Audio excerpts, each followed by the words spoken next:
ধারাবাহিকের শুরুতেই দেখা যায় ভবানী পাইক সর্দারকে জিজ্ঞাসা করছে দেবীপ্রসাদের ঘরের আশেপাশে কোথাও ধুতরা গাছ রয়েছে কিনা।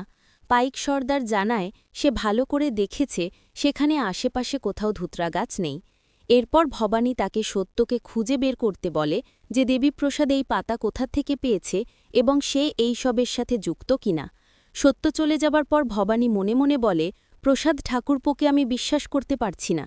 যদি সত্যি সে এইসবের সাথে যুক্ত হয়ে থাকে তাহলে সে আমার হাত থেকে রেহাই পাবে না। অন্যদিকে রাজসভায় সবাইকে একত্রে দেখা যায়। সেখানে বিষ্ণুরাম রঘুরাজাকে বলে যে এখনই সিদ্ধান্ত নেওয়া দরকার এই সিংহাসনে কে বসবে। আমার মনে হয় দাদা আবার এই সিংহাসনে ফিরে আসুক, এতে নাটোরের মঙ্গল হবে। তখন রামকান্তের বাবা বলেন তিনি আর সিংহাসনে ফিরতে চান না। তিনি কাশীতে সাধুর দর্শন পেয়েছেন আর এখন সেখানেই বাকি জীবন কাটাতে চান।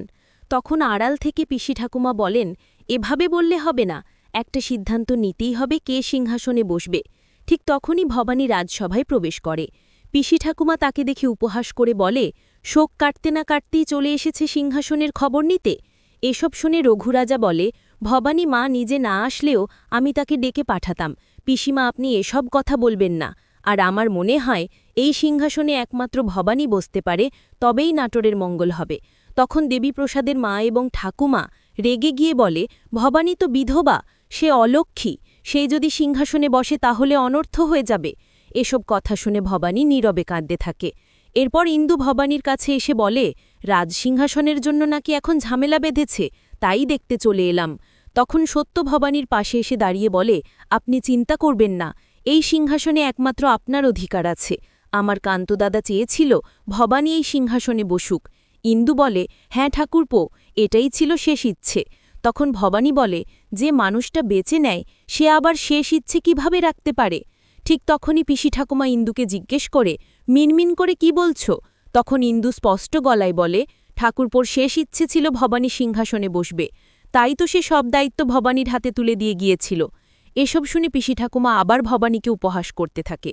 কিন্তু রঘুরাজা রেগে গিয়ে বলে, ভবানীর নামে কেউ কিছু বললে সে সহ্য করবে না, এই সিংহাসনে একমাত্র ভবানী বসতে পারে। তখন পিসি ঠাকুমা বলে, ভবানী বিধবা, প্রজারা তার সিদ্ধান্ত মানবে কেন। তখন বিষ্ণুরাম বলে, আমার মনে হয় দেবীপ্রসাদ যোগ্য, কারণ সে যুদ্ধে অংশ নিয়েছিল। যদিও সে নিখোঁজ, কিন্তু খোঁজ করলে নিশ্চয়ই পাওয়া যাবে। এসব শুনে রঘুরাজা বলে, দেবীপ্রসাদ কোনোভাবেই যোগ্য নয় নাটোরের জন্য, সেটা আমরা আগেই দেখেছি। তখন বিষ্ণুরাম বলে, ওইসব ভবানী বানিয়ে বলেছে, সব তার চক্রান্ত। তখন রঘুরাজা রেগে যায় এবং বলে, ভবানীর নামে এমন কথা আর সহ্য করা হবে না। এরপর বিষ্ণুরাম বলে, তাহলে ব্রাহ্মণদের ডাকা হোক, তারা যে সিদ্ধান্ত নেবে সেটাই হবে। রঘুরাজা এতে সম্মতি জানায়। এরপর দেখা যায় ভবানী এক গভীর স্বপ্নে হারিয়ে যায়। সেখানে রামকান্ত ফিরে এসেছে।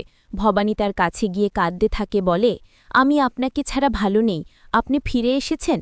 রামকান্ত বলে, না এসে পারলাম না, আমার রাজরানীর চোখের জল তো শুকাচ্ছে না। ভবানী বলে, আমি একদম থাকতে পারছি না, আমার খুব অসহায় লাগছে। রামকান্ত বলে, তুমি শক্ত হও, এই নাটোরের দায়িত্ব তোমাকেই নিতে হবে। ভবানী বলে, আমি পারব না, আপনাকে ছাড়া আমি কিছুই করতে পারব না। রামকান্ত ভবানীকে আয়নার সামনে দাঁড় করিয়ে বলে, নিজেকে দেখো, আমি জানি তুমি পারবে। এই নাটোরের বিশাল রাজ্যে অনেক ঝড় আসবে, কিন্তু তুমি লড়বে। ভবানী বলে, আমি কি পারব। রামকান্ত বলে, পারবে, রাজরাজেশ্বরী রানী ভবানী পারবে, আমি আছি তোমার পাশে। তখন হঠাৎ ভবানীর ঘুম ভেঙে যায়। সে চারদিকে তাকে রামকান্তকে খুঁজতে থাকে আর বলে, মহারাজ, আপনি আবারও এলেন আমার স্বপ্নে। আপনি বললেন আমার পাশে আছেন, কিন্তু এই স্বপ্নের অর্থ কি? আপনি কি বোঝাতে চাইলেন আমাকে মহারাজ?